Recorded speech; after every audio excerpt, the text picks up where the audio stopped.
Hello my dear students, welcome to another video. So my dear students, आज की इस video में हम बात करने वाले हैं allotropes of carbon. Allotropes of carbon की बात करने से पहले हम समझ लेते हैं पहले एलोट्रोप्स क्या होते हैं। एलोट्रोप्स का मतलब होता है these are the different forms of an element that has same chemical properties but different physical properties. यानी एक एलिमेंट है जो अलग अलग फॉर्म में पाया जाता है, उसी को कहते हैं एलोट्रोप्स। लेकिन डिफरेंस किसमें आएगा? फिजिकल प्रॉपर्टीज में। केमिकल प्रॉपर्टीज सेम होगा। केमिकल प्रॉपर्टीज का मतलब क्या होता है? रिएक्शन वगैरह वाली प्रॉपर्टी कि रिएक्शन सेम रहेगी, लेकिन फिजिकल प्रॉपर्टीज डिफरेंट रहेगा। फिजिकल प्रॉपर्टीज मतलब देखने में ही हमें पता लग जाएगा कि फिजिकली वो डिफरेंट है। जैसे कि एलोट्रोप्स आपने डायमंड और ग्रेफाइट की जरूर सुना होगा। डायमंड आपको पता है क्या होता है, ग्रेफाइट जो पेंसिल की नोक होती है वो ग्रेफाइट की होती है। अच्छा, आप देखने में ही पता लगा लेते हो ना ये दोनों चीज अलग है।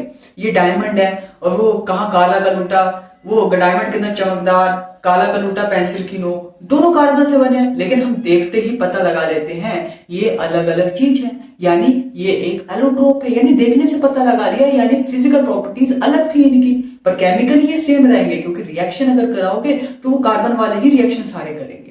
ठीक है, तो उम्मीद है आपको समझ आया होगा एलोट्रोप होता क्या है। केमिकल प्रॉपर्टी सेम होगा, फिजिकल प्रॉपर्टी अलग होगी। इसके एलोट्रोप्स कार्बन की बात करें तो डायमंड, ग्रेफाइट और फुलेरीन शायद आपने नहीं सुना हो, तो ये तीनों फॉर्म एलोट्रोप्स होते हैं कार्बन की, जिसकी हम एक एक करके पहले हम बात कर लेते हैं डायमंड की। डायमंड जो होता है ये एग्जिस्ट करता है सर 3D नेटवर्क, 3 डायमेंशनल में ये एग्जिस्ट करता है with strong covalent bond of carbon.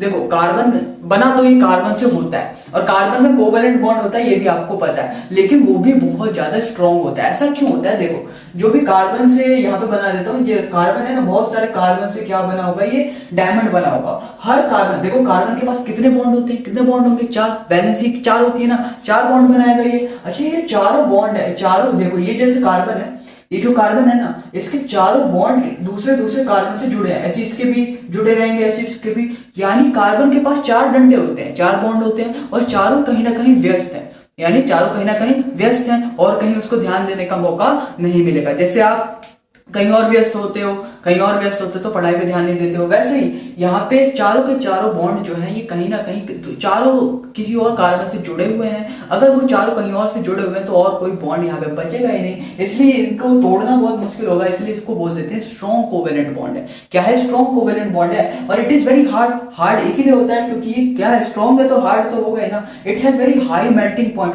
देखो अब ये जो बॉन्ड है ये इतने तगड़े हैं तो इनको तोड़ना मुश्किल होगा। मेल्टिंग पॉइंट का मतलब क्या होता है? बॉन्ड को तोड़ना। सिंपल, एक ऐसा टेम्परेचर जिसपे कोई सा सॉलिड जो है पिघल जाए, लिक्विड में आ जाए ना, तो लिक्विड में आना स्टार्ट हो जाए, तो पिघलाने के लिए क्या करना होता है? ये जो बॉन्ड होता है इनके बीच में, ये बॉन्ड को ही तो हमें ब्रेक करना होता है। अगर ये बॉन्ड जितना ज्यादा स्ट्रांग होगा उतनी ज्यादा हमें एनर्जी देनी पड़ेगी, तो उसका मेल्टिंग पॉइंट क्या हो जाएगा? उतना ज्यादा हो जाएगा। उतना टेम्परेचर देंगे, टेम्परेचर ज्यादा पे अब मेल्ट होगा, यानी मेल्टिंग पॉइंट उसका क्या हो जाएगा? ज्यादा हो जाएगा, क्योंकि बॉन्ड ब्रेक करने के लिए जो टेम्परेचर लगेगा वो ज्यादा लगेगा, एनर्जी जो देनी पड़ेगी वो ज्यादा लगेगी। साथ ही साथ it is a bad conductor of electricity.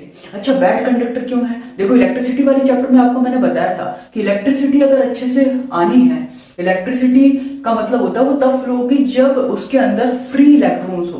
क्या हो? Free electron. फ्री इलेक्ट्रॉन जब होते हैं वही घूमती है और इलेक्ट्रिसिटी डेवलप होती है। अब यहाँ पे देखो चारों के चारों बॉन्ड व्यस्त हैं, इसके पास कोई इलेक्ट्रॉन ही नहीं है, फ्री इलेक्ट्रॉन ही नहीं है, तो वो it is a bad conductor of electricity, यानी उसमें से इलेक्ट्रिसिटी तो फ्लो होगी नहीं। अगला, it is used in making jewellery, आपको पता ही है, कटिंग एंड ड्रिलिंग टूल्स में भी इसका काम आता है। अब बात करेंगे अगले allotrope, second allotrope of carbon की बात कर लेते हैं, जिसका नाम है ग्रेफाइट।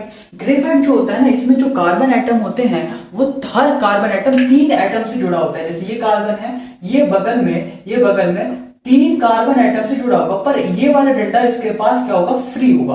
ये वाला डंडा क्या होगा? बिल्कुल फ्री होगा। Each carbon atom is bonded with other 3 carbon atoms. Diamond में क्या होता था? हर कार्बन चारों डंडे से जुड़ा रहता था, लेकिन इसमें एक डंडा फ्री रहेगा, 3 रहेंगे जुड़े हुए। अच्छा, ये साथ के साथ हेक्सागोनल रिंग्स बनाएगा। हेक्सागन मतलब 6 कार्बन, 6 कार्बन की रिंग, 1 2 3 4 5 6, ऐसे करके ये रिंग बना लेता है। ऐसे करके बहुत सारी क्या बनी रहती है? रिंग्स बनी रहती है। इसमें इस ग्रेफाइट का स्ट्रक्चर बता रहा हूं। It is a good conductor of electricity. अच्छा, ये गुड कंडक्टर ऑफ इलेक्ट्रिसिटी क्यों है? क्योंकि इसके पास फ्री इलेक्ट्रॉन है। ध्यान से देखो, इसके पास एक बॉन्ड फ्री है। बॉन्ड किससे बनता है? इलेक्ट्रॉन से ही बनता है ना। यानी इसके पास एक इलेक्ट्रॉन क्या होगा? फ्री होगा। अगर फ्री इलेक्ट्रॉन है, वहां पे इलेक्ट्रिसिटी कंडक्ट हो जाएगी। डायमंड में क्यों नहीं होती थी? क्योंकि वहां पे फ्री इलेक्ट्रॉन नहीं था। यही आपको लिखना है, ठीक है। अगला, it is used as dry lubricants in machines. Machines में लुब्रिकेंट्स के पर्पस के लिए भी इसका यूज करते हैं। It is also used in lead of pencil. जो पेंसिल है उसकी जो लीड होती है, जो लेड होती है, कुछ भी बोल लो, वो जो बनी होती है वो भी किससे बनी होती है? ग्रेफाइट से बनी होती है। उससे भी कंडक्ट हो जाती है इलेक्ट्रिसिटी। उम्मीद है आपको इतना समझ आया होगा। अब बढ़ते हैं अगले एलोट्रोप ऑफ स्टूडेंट्स। अब लास्ट एलोट्रोप ऑफ कार्बन यानी फ्लोरीन की बात कर लेते हैं। It is a hollow cage like structure. Cage यानी पिंजरे, पिंजरे की तरह होता है ये, in the form of a sphere यानी फुटबॉल। जब भी आपको आ जाए फुटबॉल जैसा क्या होता है, क्या होता है मतलब एलोट्रोप क्या होता है, यानी वो क्या होगा? फुलेरी, यानी फुटबॉल की शेप का होता है, स्फीयर होता है ये। It consist of pentagonal and hexagonal rings both. जो ग्रेफाइट होता था उसमें हेक्सागोनल रिंग्स बनते थे, यानी 6 कार्बन के रिंग। इसमें हेक्सागोनल भी होगा और पेंटागोनल यानी 5 कार्बन की रिंग। देखो 5 कार्बन की रिंग ऐसी होगी, 1 2 3 4 5, ये 5 कार्बन की रिंग। ऐसे भी स्ट्रक्चर होंगे। और 6 कार्बन की क्या होगी? ये होगी 6 कार्बन की रिंग। ये 6 कार्बन और 5 कार्बन यानी पेंटागोनल एंड हेक्सागोनल रिंग्स दोनों प्रेजेंट होंगे इसमें। इसके एग्जांपल में आप C60 याद कर लेना, है ना। उम्मीद है आपको ये समझ आ गया होगा। हालांकि फ्लोरीन आपको ज्यादा डिटेल में नहीं पढ़ना है, और तीनों एलोट्रोप्स ऑफ कार्बन उम्मीद है आपको क्लियर हो गया होगा। तब तक के लिए पढ़ते रहो, और अब हम मिलेंगे अगली वीडियो में। And have a blast.